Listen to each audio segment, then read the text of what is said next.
যেহেতু বহুতে সুধি আছিলে যে এডিআৰ এপইন্টমেন্ট কেতিয়া দিব আৰু স্বাস্থ্য বিভাগৰ এইসমূহ তো আজিৰ ভিডিঅটো বহুত বেছি আপোনালোকৰ বাবে গুৰুত্বপূৰ্ণ মাননীয় মুখ্যমন্ত্ৰী মহোদয় তাৰিখ ঘোষণা কৰিছে কেতিয়া কেনেদৰে দিব সকলোখিনি কথা আজিৰ ভিডিঅৰ জৰিয়তে আপোনালোকক জনাবলৈ গৈ আছো আৰু মাননীয় মুখ্যমন্ত্ৰী মহোদয় কি লিখিছিলে সেইখিনি আপোনালোকক জনাম ভিডিঅটো আপোনালোকে হেকলকে চাওক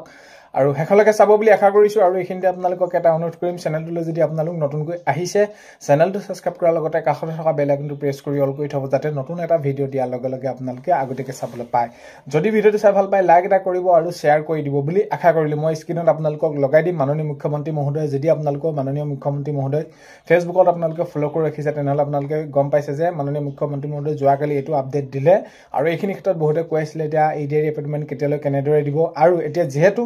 মাননীয় মুখ্যমন্ত্ৰী মহোদয় বৰ্তমান সময়ত বিভিন্ন অনুষ্ঠানত তেনেদৰে সেইখিনি অংশগ্ৰহণ কৰি আছে তো আজি যদি বিভাগৰ কাইলৈ দিবক তেনেদৰে তাত সেইখিনি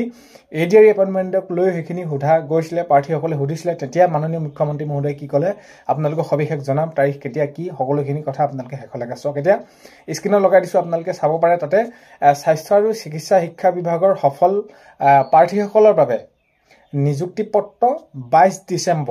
22 ডিসেম্বৰ 2025 তাৰিখে বিতৰণ কৰা হ'ব তো আপোনালোকে বহুতে সুধি আছিলে স্বাস্থ্য বিভাগৰ কেতিয়া কেনেদৰে দিব এতিয়া আপোনালোকে গম পালে যে হয় স্বাস্থ্য আৰু চিকিৎসা শিক্ষা বিভাগৰ সফল প্ৰাৰ্থীসকলৰ বাবে নিযুক্তি পত্ৰ 22 ডিসেম্বৰ অহা 22 ডিসেম্বৰ তাৰিখে 2025 তাৰিখে বিতৰণ কৰা হ'ব অৰ্থাৎ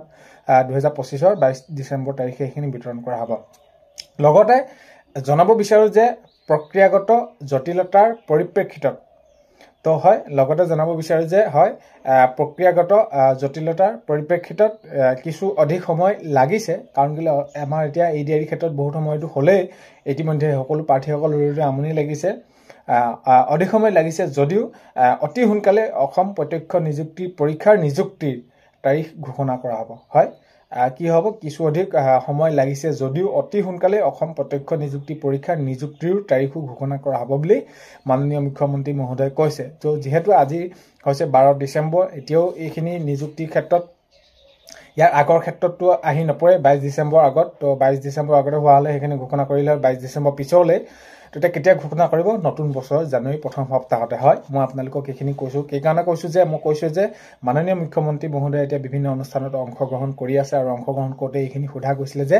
তেতিয়া মাননীয় মুখ্যমন্ত্ৰী মহোদয় সেইখিনি কালি জনাইছিলে তেনেদৰে যে জানুৱাৰী প্ৰথম সপ্তাহতে দিয়া হ'ব এটা তাৰিখটো নিৰ্ধাৰণ কৰা নাই কেতিয়া কোন তাৰিখে দিব কিন্তু জানুৱাৰী প্ৰথম সপ্তাহতে দিয়া কথা মাননীয় মুখ্যমন্ত্ৰী মহোদয় কৈছে আৰু তাৰ পিছতে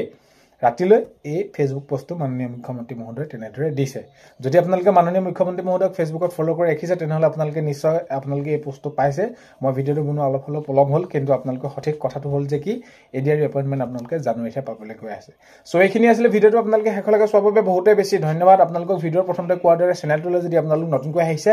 চেনেলটো সাবস্ক্ৰাইব কৰাৰ লগতে কাষতে থকা বেল আইকনটো প্ৰেছ কৰি অল কৰি থব যাতে নতুন এটা ভিডিঅ দিয়াৰ লগে লগে আপোনালোকে আগতীয়াকৈ চাবলৈ পায় অন্য এটা ভিডিঅ এটা লগ পোৱাৰ আশাৰে আজিলৈ মানে বাই